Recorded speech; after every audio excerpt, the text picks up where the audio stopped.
Commission Godavari నది మీద 76 ప్రాజెక్టులు ఆమోదించింది.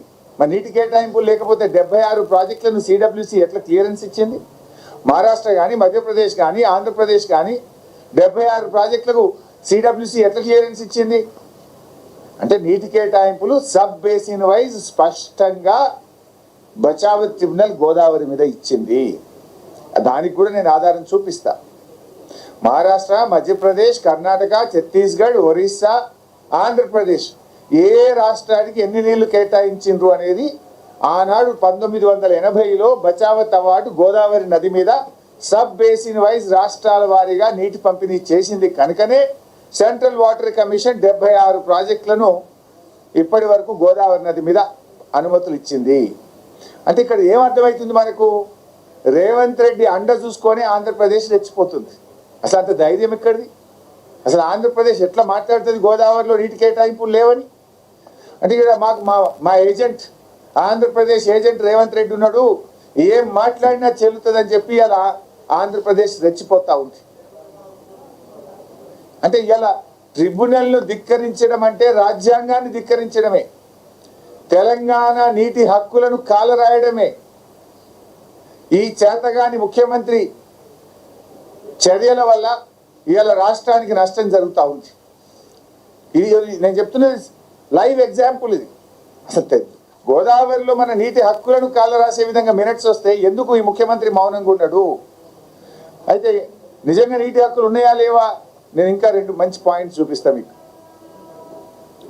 ఇది బీఆర్ఎస్ ప్రభుత్వం అధికారంలో ఉన్నప్పుడు సీతారామ లిఫ్ట్ ఇరిగేషన్ ప్రాజెక్టుకు మేము అనుమతులు తెచ్చినాం. ఇది తెచ్చినప్పుడు ఇలా క్వాంటిఫై చేసిండు, ఆంధ్రప్రదేశ్కి ఎన్ని నీళ్లు, తెలంగాణకి ఎన్ని నీళ్లు అని చెప్పి సీతారామ ఎత్తిపోతల పథకానికి అనుమతి తెచ్చినప్పుడు మేము చాలా జాగ్రత్తగా ఆ రోజు సిడబ్ల్యూసిలో ఒత్తిడి పెట్టి దీని అనుమతి తెచ్చినప్పుడు రాయించినాం ఆంధ్రప్రదేశ్కి ఎన్ని నీళ్లు. Page 43 paragraph 2 further utilizations from the schemes downstream of Sitarama lift irrigation scheme to the extent of 531 TMC to the state of Andhra Pradesh has been considered by Hydrology Central Water Commission. అంటే సీతారామకు అనుమతి, సీతారామ ఎక్కడ ఉంటుంది? భద్రాచలం దగ్గర. ఇక దాని కింద ఆంధ్రప్రదేశే. సీతారామ తర్వాత ఇక తెలంగాణ ఉండదు, దాని కింద ఆంధ్రప్రదేశే. సీతారామ ప్రాజెక్టుకు అనుమతి ఇచ్చేటప్పుడు డౌన్ స్ట్రీమ్ ఆఫ్ సీతారామ అంటే సీతారామ కింద ఆంధ్రప్రదేశ్కు చెందాల్సిన 531 టీఎంసీలను దృష్టిలో పెట్టుకొని మేము సీతారామకు అనుమతిస్తున్నాము. అంటే ఏం తెలిసిండ్రు?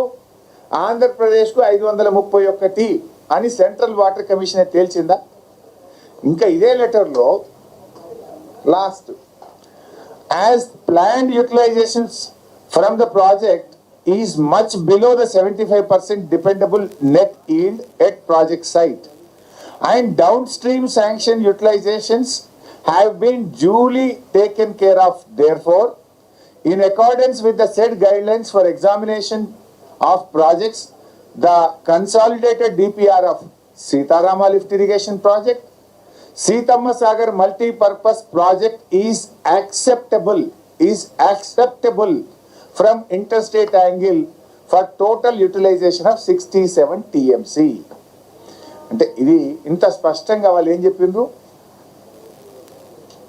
ఆంధ్రప్రదేశ్కు డౌన్ స్ట్రీమ్లో ఉండే నీళ్లను దృష్టిలో పెట్టుకున్నాం, పై భాగంలో తెలంగాణకు ఈ సీతమ్మ సాగర్ ప్రాజెక్టుకు అవసరమయ్యే 67 టీఎంసీల నీటి లభ్యత ఉంది, దీన్ని యాక్సెప్ట్ చేస్తున్నాము అన్నారు.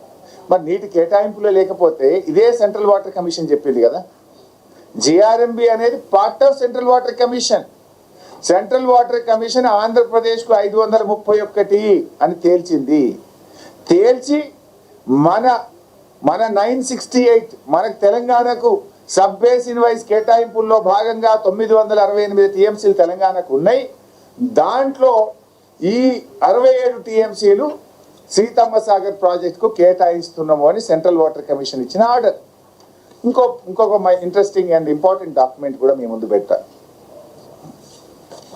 ఇది సెంట్రల్ వాటర్ కమిషన్ ఆంధ్రప్రదేశ్కు మొత్తం గోదావరి నీటిని స్టడీ చేస్తూ ఇచ్చిన రిపోర్ట్.